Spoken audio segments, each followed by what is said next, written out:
Hey, what's up interwebs? I'm that toy guy, and I want to preference this immediately by saying when I recorded the audio for this video, there was a severe thunderstorm watch for where I live in Canada, so if you hear any pattering in the background, that's the rain, the thunder, the lightning, and the hail.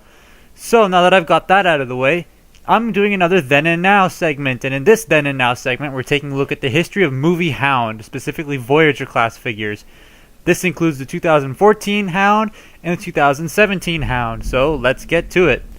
So Hound was a character that was introduced back in 2014 with the release of Transformers Age of Extinction, and then he came back in Transformers The Last Knight. And here are both toys. You have the Transformers 2014 Age of Extinction figure on the right and 2017 Last Knight Premier Edition Voyager on the left. Both figures are meh, they're okay. I mean, they each have their pros, they each have their cons like many toys, but sometimes their cons do outweigh their pros. So let's take a look at the 2014 version of Hound.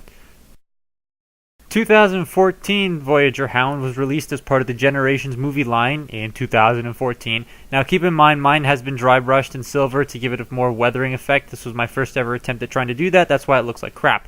But here he is, and he's got some very nice detail going all throughout the figure. Some nice sculpt work and some semi-nice paint work. You got the Oshkosh logo painted on the front there, and those front headlights and the bar going up the top are rubber.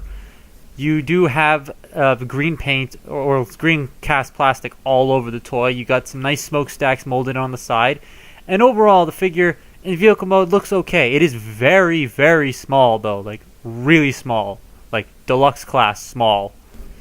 And here's a look at the underside of the toy quickly. You can see the legs and back of the crotch, and yeah, it's not the most tidy transformation in the world, but it's okay. 2017 The Last Knight Hound, however, looks a lot nicer. It's a different vehicle mode. It's based off a Mercedes instead of an Oshkosh. They're both military vehicles. This one, however, does have the Decepticon symbol kill count on the side. You got a nice Mercedes badge on front and a lot more paint, and there's some thunder.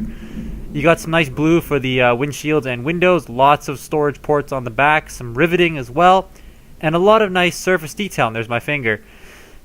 It overall kind of looks a little messy, but at the same time it does a pretty good job at pulling off the truck mode it's trying to evoke. The underside of this guy, however, is not any cleaner than the original Hound. You can see the chest, the crotch, and a big jumbled mess here at the front. Both Hound figures have storage for their weapons, albeit 2017's is quite lazy and 2014's is a lot more creative with this weapon storage on the side. The 2014 Hound has a bunch of different weapons with grenade launchers, pistols, 5-barreled shotguns, and a triple-barreled Gatling gun. They all come in gray, but again mine are painted. The Last Knight Hound also comes with weapons, albeit they're not as movie accurate and not as cool looking. They're kind of bland and boring. He does come with a bracket, however, for you to attach them to his back. So both their transformations are kind of similar. They do share some aspects, and for some reason my Age of Extinction one's going away and coming back several times.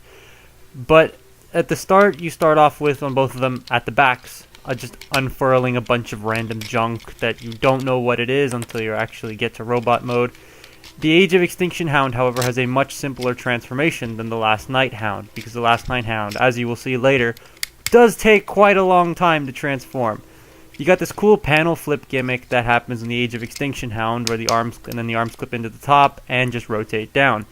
Whereas in the Last Knight Hound, the arms kind of get stuck in their spots because of those rockets, so you got to be very careful with that. And look at that, Age of Extinction Hound is already done.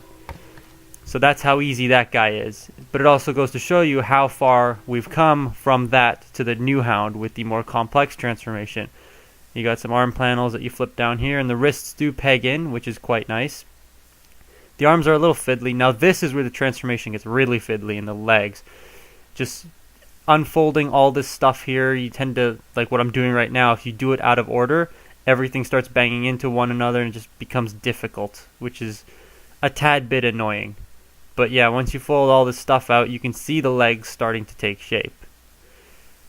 Again though, it is very finicky and fiddly, and the instructions don't really tell you what to do with those back panels. They're just like, alright, stick them back here.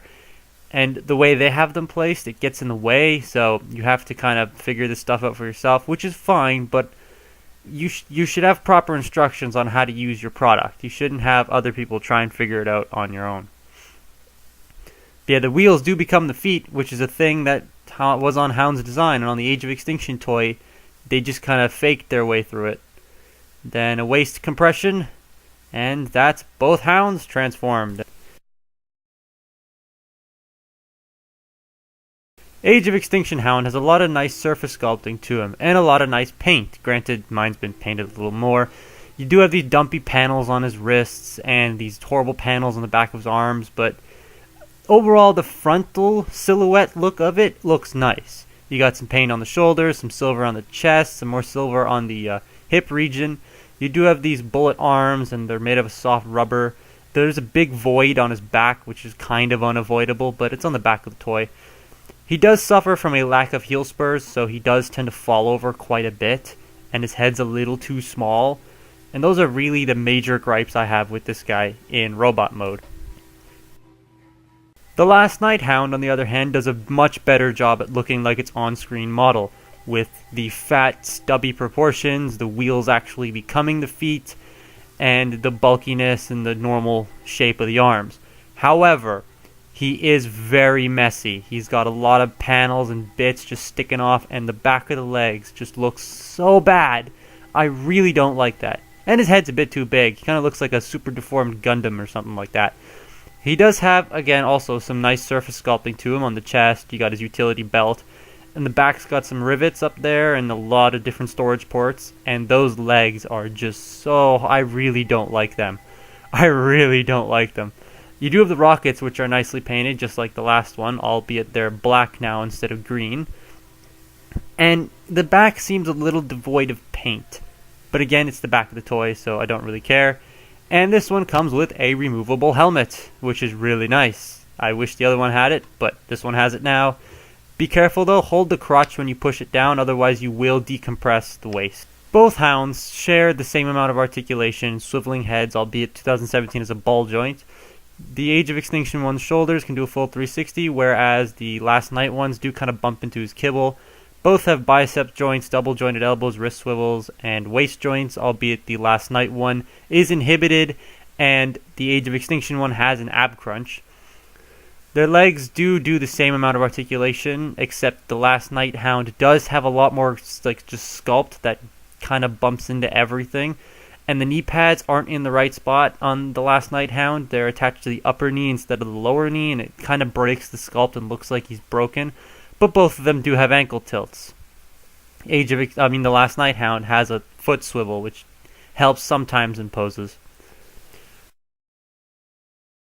Overall, I think these guys are both really good in their own respects, albeit I do like the Last Night Hound a lot more than the Age of Extinction one, just because he's a little bit more movie accurate with his gut and his wheel feet and his more slender arms, whereas this one's got these weird rubbery curvy arms going, and he also stands upright, whereas this guy just kind of like, it doesn't take much to knock him over. But again, it's to your personal preference which Hound you like better. Me, again, this one. But I do know people who like this version more, and if you really like this version but wish you had a gut, there is an upgrade kit you can get, so that is fine. But again, it's up to you which one you like the best. So that has been my look at a comparison of both Voyager class Hounds from the movie line, and I'm that toy guy, and stay tuned for my next video.